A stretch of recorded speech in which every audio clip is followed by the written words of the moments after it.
Can you repeat what you just said, please? Well, last Friday, I received a 7-page document that sort of told me that if I had an 86-year-old patient that had pneumonia but was never tested for COVID-19, but sometime after she came down with pneumonia, we learned that she had been exposed to her son who had no symptoms, but later on was identified with COVID-19, that it would be appropriate to diagnose on the death certificate COVID-19.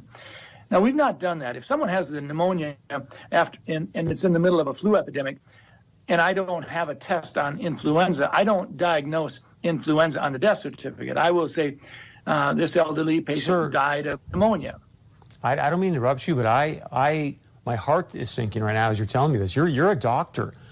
Why in the world would they be sending you out information to fill out death certificates, whether the person's been diagnosed with COVID-19 or not, but then to say in the death certificate this person's death was caused by COVID-19? That does not sound right to me.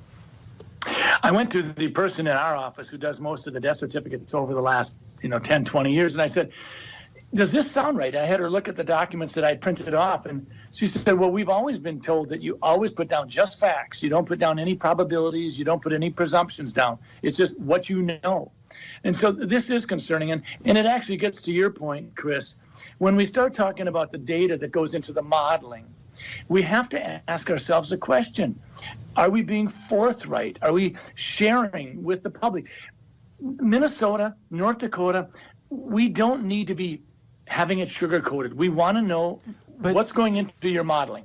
So with that being said, why would they want to skew the number of deaths due to COVID-19? Well, fear is a great way to control people, and I worry about that. I worry that sometimes we're so darn interested in just jazzing up the fear factor. There are other countries that if you had a pre-existing condition, and let's say the virus caused you to go to the ICU and then have a heart or kidney problem, some countries are recording that as a heart issue or a kidney issue and not a COVID-19 death. Right now, we're still recording it, and the great thing about having forms that come in and a form that has the ability to mark it as COVID-19 infection, the intent is right now that if someone dies with COVID-19, we are counting that. There it is. She said it. With COVID-19. She's plainly saying it there. That's why clearly the United States has surged above anyone else.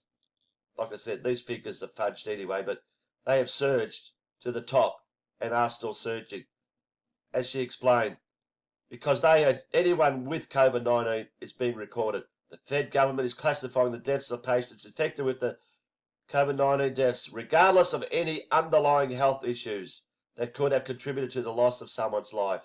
What more do you need to be told? Deborah Birx, the response coordinator for the White House Coronavirus Task Force, said the Fed is continuing to count the suspected COVID-19 deaths despite other nations doing the opposite. Why are they doing the opposite? Why aren't they doing the whole thing together? I mean, the figures that we're showing in that map are all bullshit. You know,